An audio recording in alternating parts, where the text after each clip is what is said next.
Soy el doctor Ricardo Cuetos Collado, soy profesor de las materias de inmunología y de virología y enfermedades virales en mi prestigiada y querida Universidad Nacional Autónoma de México y trabajo en el Laboratorio de Microbiología e Inmunología.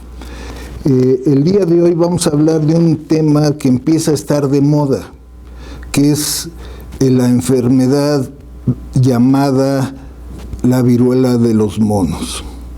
Bueno, les quiero decir que esta enfermedad es de esas enfermedades virales que estuvieron olvidadas, raras, nunca nos la mencionaban. Y durante la plática voy a demostrar que esto se debió a que desde 1958 y antes, esta enfermedad pues no tenía una importancia para el hombre, pero había otra enfermedad que era muy importante, que se estaba controlando, que era la enfermedad de la viruela humana. Bueno, el virus de la viruela de los monos se aisló en 1958. Se comprobó que era un virus filtrable. Es importante saber que todavía en esas fechas, para decir que una enfermedad era viral,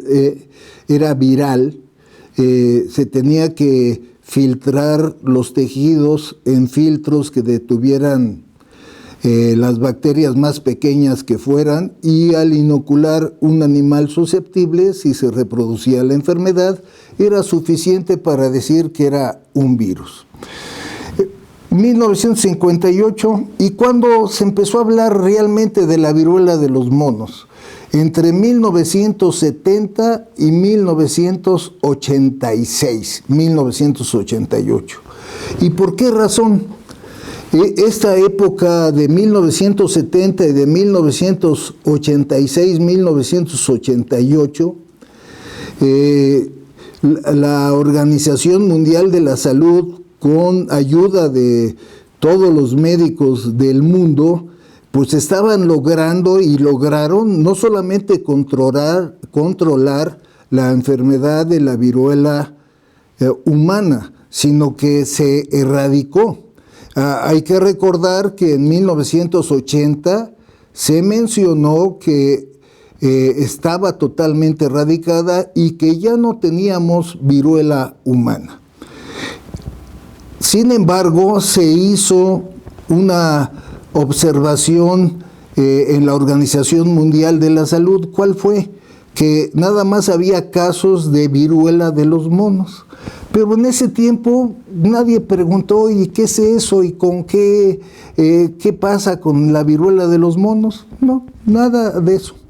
Pero a partir de exactamente en 1977, exactamente, la Organización Mundial de la Salud dijo que estaba erradicada esta enfermedad, que era la viruela humana.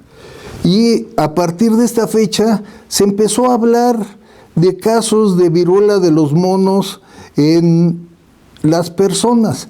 Al principio, la viruela de los monos se consideró que era una enfermedad que nada más afectaba a los monos y a ardillas, roedores y otros animales silvestres, pero no era importante en el hombre.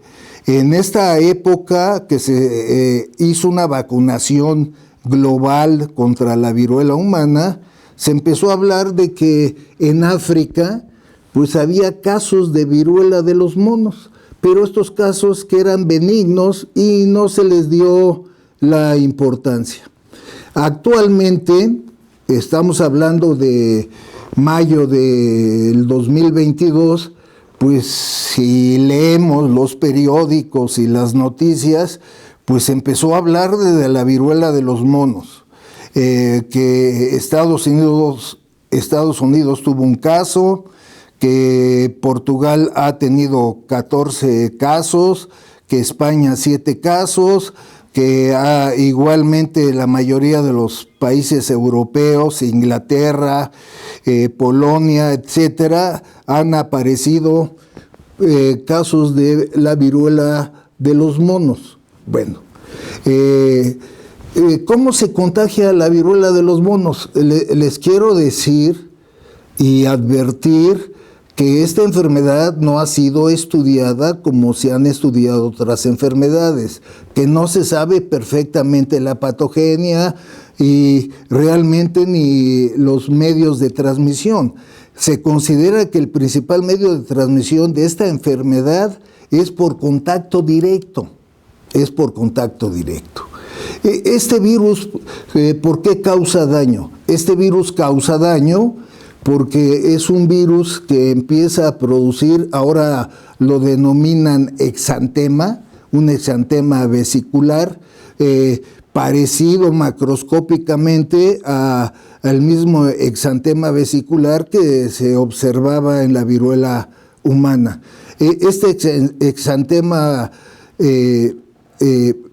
vascular, ¿cómo se inicia? Con una mácula, después con una pápula, después con una vesícula, después con una pústula y después con una costra. Y se considera que para infectarnos necesitamos tocar estas costras o este exantema vesicular donde está el virus completo y así nos podemos infectar. Antes se creía que la transmisión de la viruela de los monos nada más podía ocurrir siempre y cuando entráramos en contacto con animales silvestres que tuvieran enfermedad de la viruela de los monos. Sin embargo, en 1980, cuando ya se había erradicado la viruela humana, pues se vio que podía haber transmisión entre humanos. Pero esto tampoco no está muy bien estudiado. Es más, un caso que voy a mencionar, que es un país que siempre tiene muchas estadísticas y son verdaderas. En el 2003, Estados Unidos tuvo 93 casos de viruela de los monos. Y en diferentes estados. Ellos hicieron un estudio epidemiológico y vieron que en todos estos estados se habían importado roedores del África y eran unas ratas gambiana, eran unos perros de pradera y otro tipo de roedores, y habían tenido el contacto con estos animales. Entonces, a partir de ahí, Estados Unidos prohibió la importación de cualquier animal y sobre todo de roedores del África, porque vieron que esa enfermedad había llegado a Estados Unidos por el contacto con estos animales. Y desde el 2003 no se habló de otro caso. O sea, que ahí Estados Unidos hizo muy bien y estudió bien el caso. Pero actualmente estamos en el 2022 y Estados Unidos por lo menos ya reportó un caso. ¿Por qué digo por lo menos? Nadie puede, bueno, yo no puedo saber todos los reportes que hay diariamente de esta enfermedad, pero se empezó a hablar. Pero aquí lo importante es que también ha habido muchos casos en Europa. Es más, en mi querido país, que es México, pues se habló de un caso de un turista que vino hace 2 semanas y que tenía viruela de los monos, y que estuvo en una fiesta y que en esta fiesta se dijo que a la gente que había tenido contacto con este turista tenía que ir a un lugar donde haya médicos para tenerlos en control. Sin embargo, este turista pues se fue y ya no sabemos de él. Ese es el problema. They say it's a matter of time, 1,000 days and the sun won't shine before I come back to you. When I'm happy, nothing's nothing's going to stop me. I'm making my way home, I'm making my way. For your love I will go far, I wanna be wherever you are. I know I'm coming back for you. Our love is a river long, the best ride in a million.